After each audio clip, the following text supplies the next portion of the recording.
नमस्कार दोस्तों, स्वागत है आपका हमारा YouTube चैनल ज्ञान सागर 4 में। आज हम इस वीडियो के माध्यम से आपको बताना चाह रहे हैं कि हम किसी भी एग्जाम का तैयारी कैसे करें, क्योंकि जब भी कोई एग्जाम शुरू होने वाला होता है तो बहुत से छात्रों को अक्सर एक बड़ी समस्या का सामना करना पड़ता है।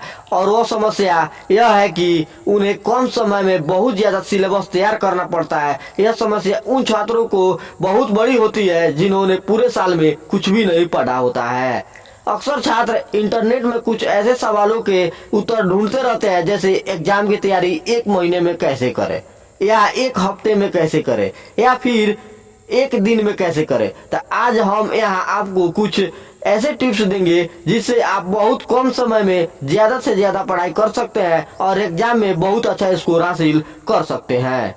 इस वीडियो को पूरा देखें, तभी आपको समझ में आएगा कि एग्जाम का तैयारी जो है कैसे करना है, क्योंकि यह खास टिप्स आपकी हर परिस्थिति में मददगार होगी।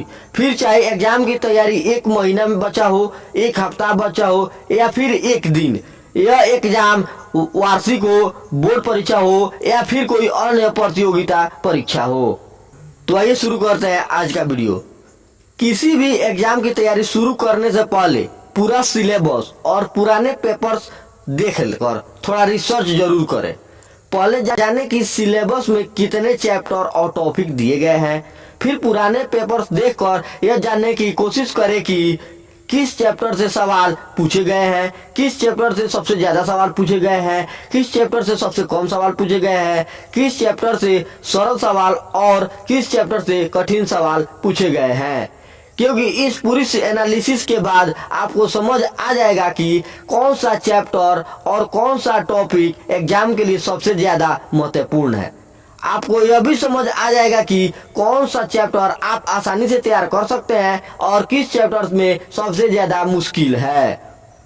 अगर आपके पास एग्जाम की तैयारी के लिए 1 महीने का समय बचा है तो आप इस एनालिसिस में आधे से 1 दिन का समय दे सकते हैं।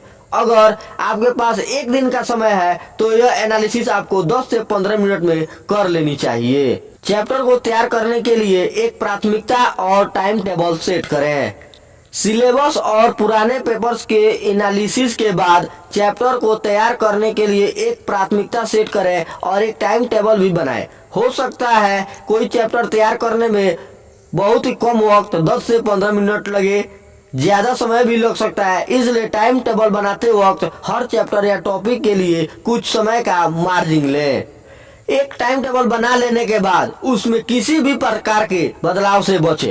अगर आप बार बार टाइम टेबल बदलते रहोगे तो टाइम टेबल की बदलते रह जाएंगे और आपकी तैयारी भी नहीं हो पाएगी, या फिर हो भी तो बहुत ही कम। इसलिए जो भी टाइम टेबल बनाए एक बार में बनाए और उसका सख्ती से पालन करें। एक चैप्टर को तय समय के अंदर या उससे पहले तैयार करने की कोशिश करें।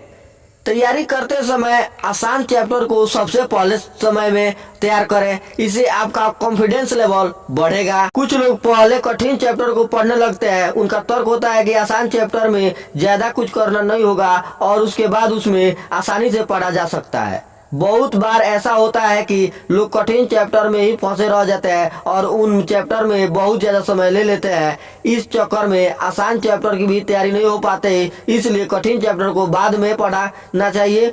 मान लीजिए कि आपको 3 घंटे चैप्टर तैयार करने के और 3 ही आपके लिए आसान है, तो सबसे पहले वो चैप्टर तैयार करें जिससे एग्जाम में सबसे ज्यादा नंबर पूछे जा सकते हैं।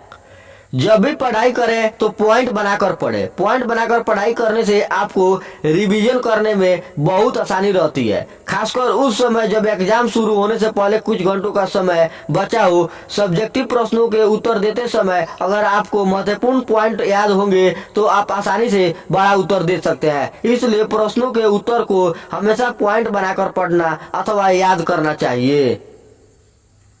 जब समय कम हो और सिलेबस बहुत ज्यादा हो तो आपके लिए 1-1 मिनट समय बहुत कीमती होती है। इसलिए जब पढ़ाई करें तो आपके पास सिर्फ जरूरत की चीजें हो, जैसे उस सब्जेक्ट से जुड़ी किताबें, डिक्शनरी, पानी की बोतल इत्यादि। उस चीज को साथ न रखें जिससे आप पढ़ाई में ध्यान केंद्रित न कर पाए। यदि आपकी पढ़ाई के लिए लैपटॉप जरूरी न हो तो उसका उपयोग न करें। अगर इंटरनेट बहुत ही ज्यादा जरूरी हो तो ही स्मार्टफोन साथ रखें, पर उसके इस्तेमाल से जहां तक बचे।